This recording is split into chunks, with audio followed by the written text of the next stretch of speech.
Hi guys, welcome back to my channel and welcome if you're new. So as you guys already know, I'm reading Think Like a Monk. I'm on chapter 3 already, but I'm gonna go back to like each chapter and share like what I think is important or what's like interesting to me and what I think that can possibly help you as well. So I'm just gonna start reading. Okay, so values tend to be single word concepts like freedom, equality, compassion, honesty that might sound rather abstract and idealistic, but values are really practical. One second. They're kind of like an ethical GPS we can use to navigate through life. If you know your values, you have directions that point you toward the people and actions and habits that are best for you. Just as when you drive through a new area, we wander aimlessly without values. We take wrong turns, we get lost, we're trapped by indecisions. Values make it easier for you to surround yourself with the right people, making tough career choices, use your time more wisely, and focus your attention where it matters. Without them, we are swept away by distractions. Like, that's so, man, I like deep stuff, okay? So, yeah, so pretty much, as you guys already know, I'm into like books that are gonna help with like my mind, and I'm into like fitness and all that type of stuff. So right now I'm still, so I'm in chapter identity, and now I'm gonna start reading from where values come from. I'm not gonna read the whole chapter of this. I'm just gonna read a little bit of it. So he says, everyone is born into a certain set of circumstances, and our values are defined by what we experience.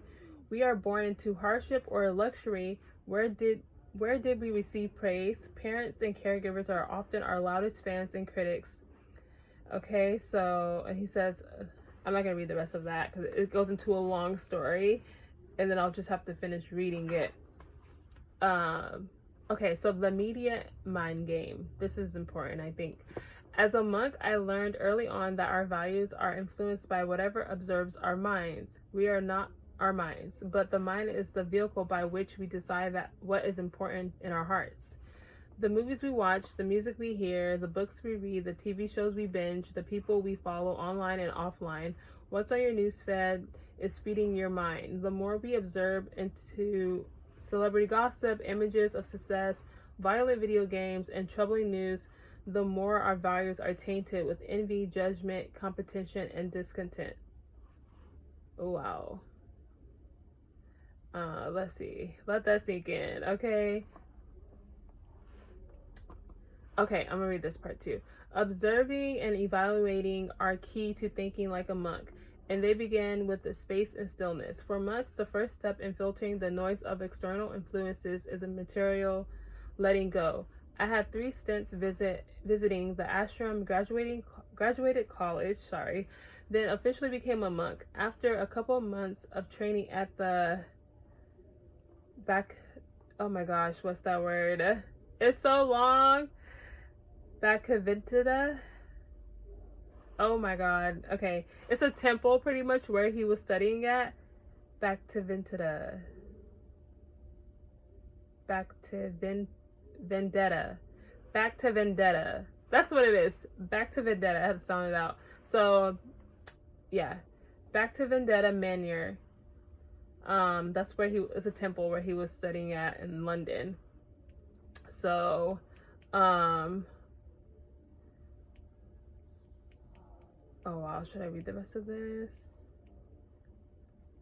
So yeah, just a little recap from this, like where do values come from? Okay, so values are, kindness, appearances, wealth, good grades, knowledge, family. This is just an example that he put, and then he put origin, like parent, media, parent, school, tradition, like kind of where you got it from. So like if your value is kindness, like did you get it from your parent? You can say, is it true for me? It's like a little thing he says. I'm gonna just show you guys. So this whole chapter is pretty much like I said like 2 times, but this whole chapter is pretty much about like what we focus on, like what are our true values. Like if we're spending more time on like something that we don't really like, then we need to try to pretty much spend time on things that we really want, right? Unless like your job, like I'm spending time at work because, you know, it's a good value. I'm getting money from it. It's supporting me and my family, you know? So if like what you're doing is not really, say you have a job but their pay is not the best or whatever, I'm not gonna say that. I'm gonna leave that idea alone. But yeah, you get what I'm saying.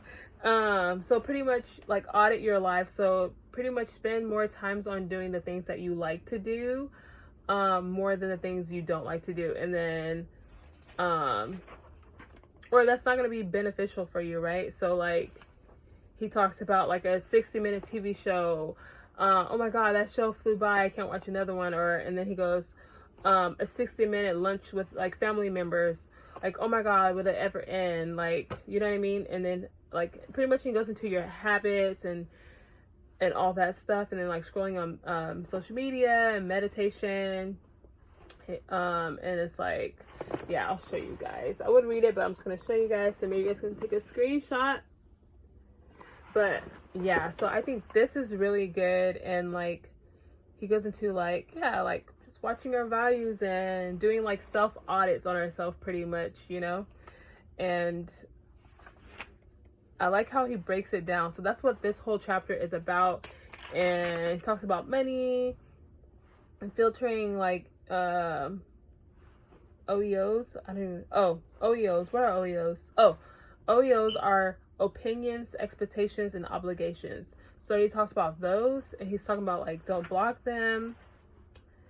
What else?